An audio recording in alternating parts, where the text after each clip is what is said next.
The opening movement of circus music by Ton Ter Doest, performed in the KBACH Performance Studio by the Driftwood Quintet.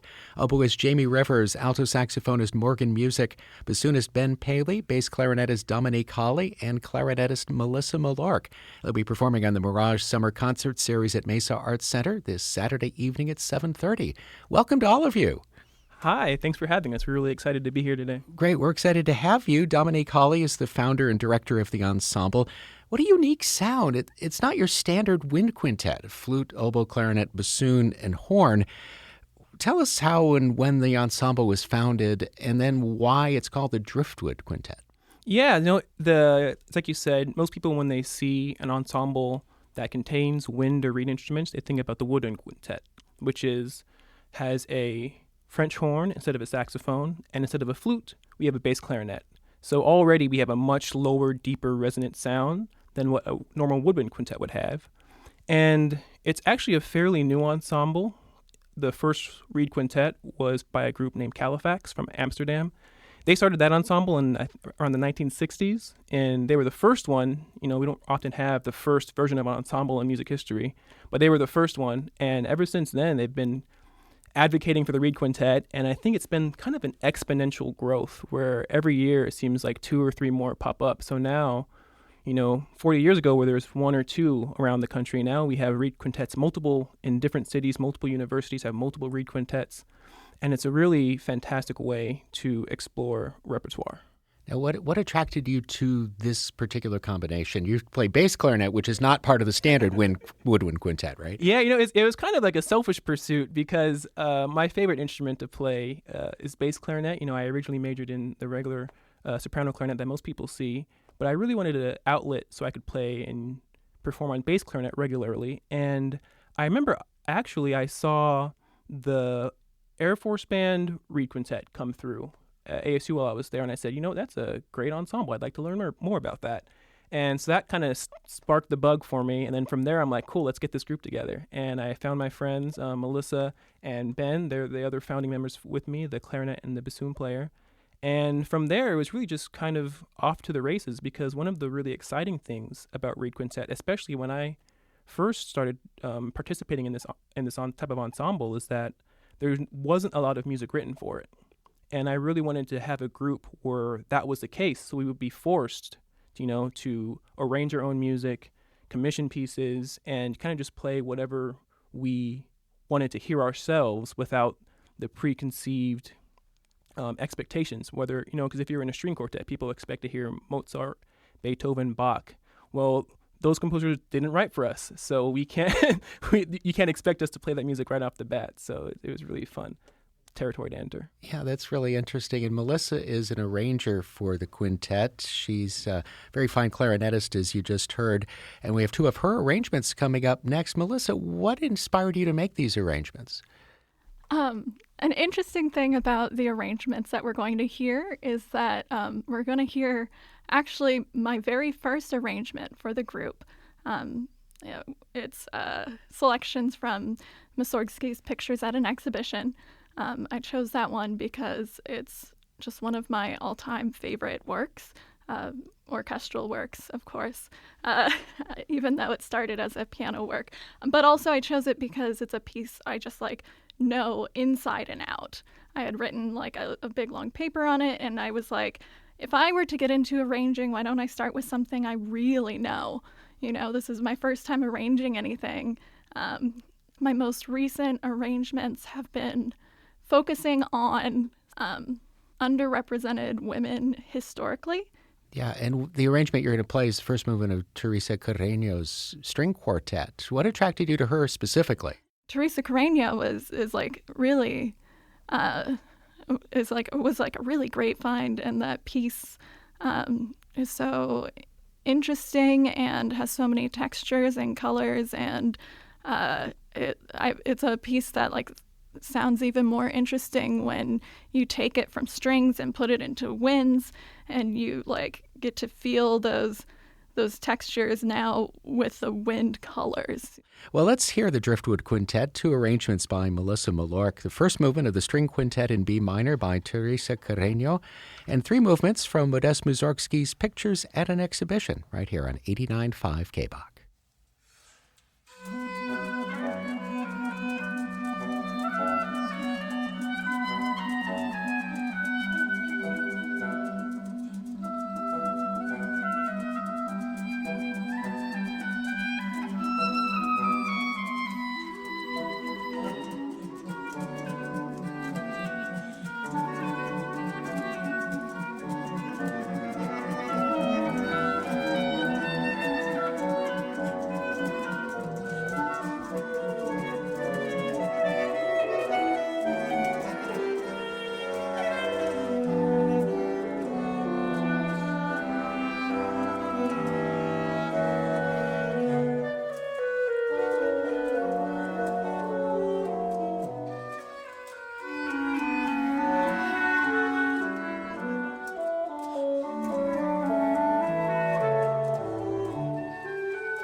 Promenade, the Old Castle, and Tuileries from Pictures at an Exhibition by Modest Mussorgsky. And before that, the first movement of Teresa Carreño's String Quartet in B minor. We heard the Driftwood Quintet here in the KBACH Performance Studio. Oboist Jamie Rivers, alto saxophonist Morgan Music, bassoonist Ben Paley, bass clarinetist Dominique Holly, and clarinetist Melissa Malork, who made those terrific arrangements. Before you play your next pieces, Dominique, why the name Driftwood Quintet? Is it a play on words with the woodwinds, at least the woodwinds in the ensemble? So I think I mentioned before how the group is kind of a reflection of our individual interests, And I think for me as the founding member of the group, when I was picking a name, I'm a very nerdy person. I like fantasy stories. I like folklore. And for some reason, when I thought of a reed quintet, I thought of like the image of an ent, which like from Lord of the Rings are those giant walking trees, and all of our instruments, are made around this idea of the reed, that comes from cane. So like driftwood just sounded like, it gave me that like imagination of something grand and like old. And then I sometimes, when you think of driftwood in the desert, that's not something you really think about. So it's kind of like, I don't know, almost like an oxymoron. So it's just a kind of a mix of inspirations that came in. And I think when I landed on that name, it just kind of like stuck out to me, Driftwood Quintet, Yeah, I was thinking about the desert and driftwood and how incongruous it was, but it makes a lot of sense with it. And it kind of ties in, with how we exist in our musical landscape. We're kind of oddballs in some of the music we play, some of the places we play at.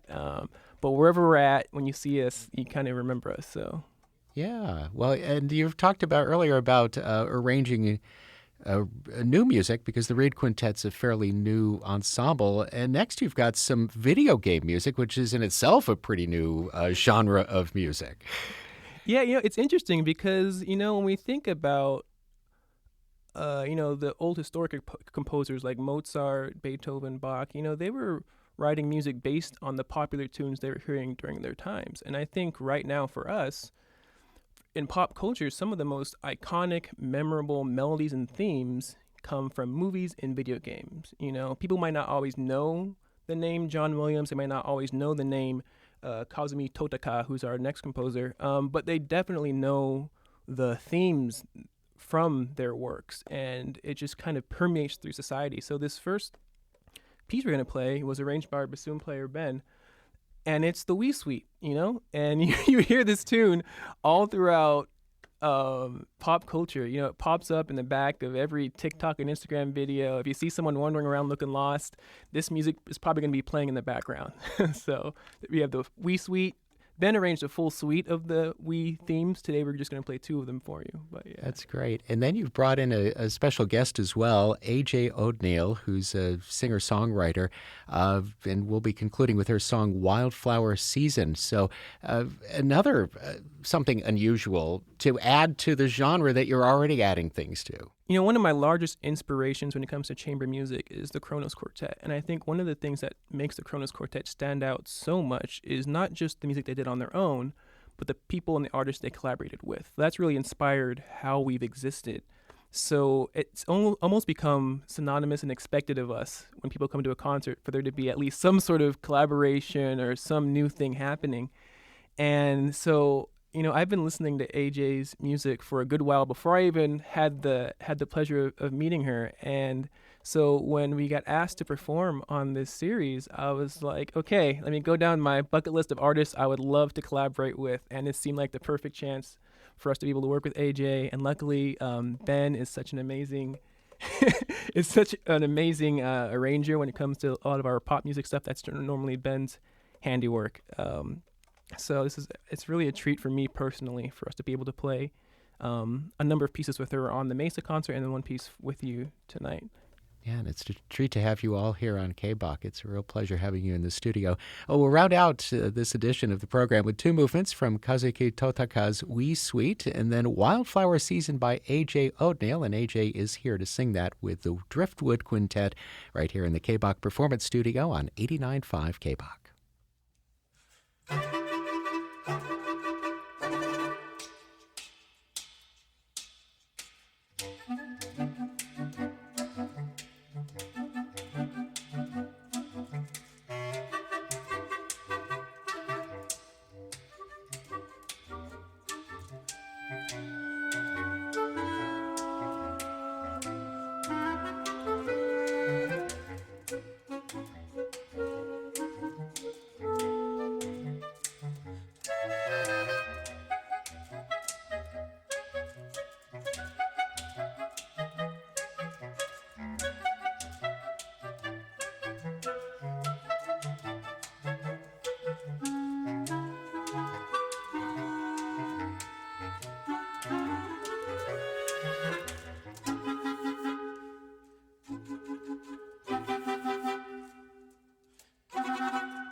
and it hurt me and it scared me. So I try not to give you a reason to leave.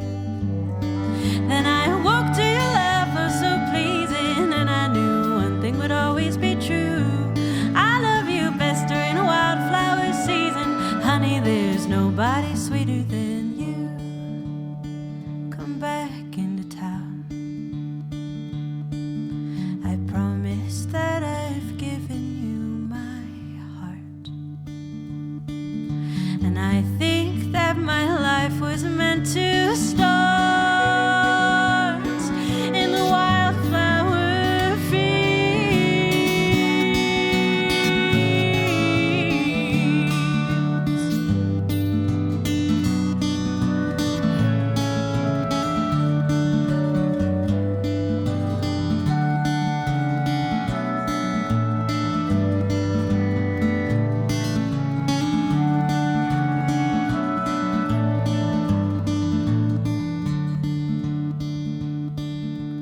I had a dream you grew dragonfly wings and flew off on a search for better things. And it hurt me and it scared me, so I tried not to give you a reason to leave.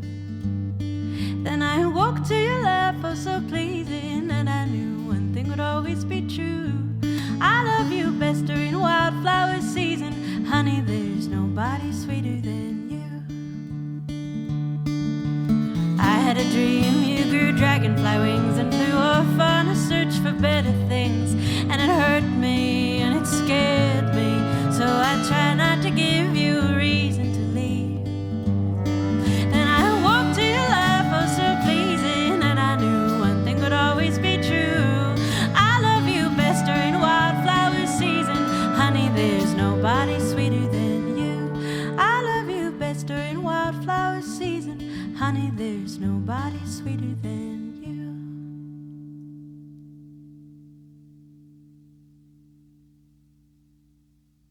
Singer-songwriter AJ Odneal joining 4/5 of the Driftwood Quintet with an arrangement of her song Wildflower Season. And before that, we heard two movements of the Wee Suite by Kazumi Totaka. The Driftwood Quintet is comprised of oboist Jamie Rivers, alto saxophonist Morgan Music, bassoonist Ben Paley, who made those arrangements, bass clarinetist Dominique Hawley, and clarinetist Melissa Malork from the KBACH Performance Studio. Thanks to all of you for coming in. Thanks for having us. You can learn more about the Driftwood Quintet at their website, driftwoodquintet.com. Their next concert will take place Saturday evening at 7:30 at Mesa Arts Center as part of the Mirage Summer Concert Series. You can purchase tickets at mesaartscenter.com and at the door. I'm Greg Kostraba. You can hear this interview and performance again at our website, performance.kbach.org.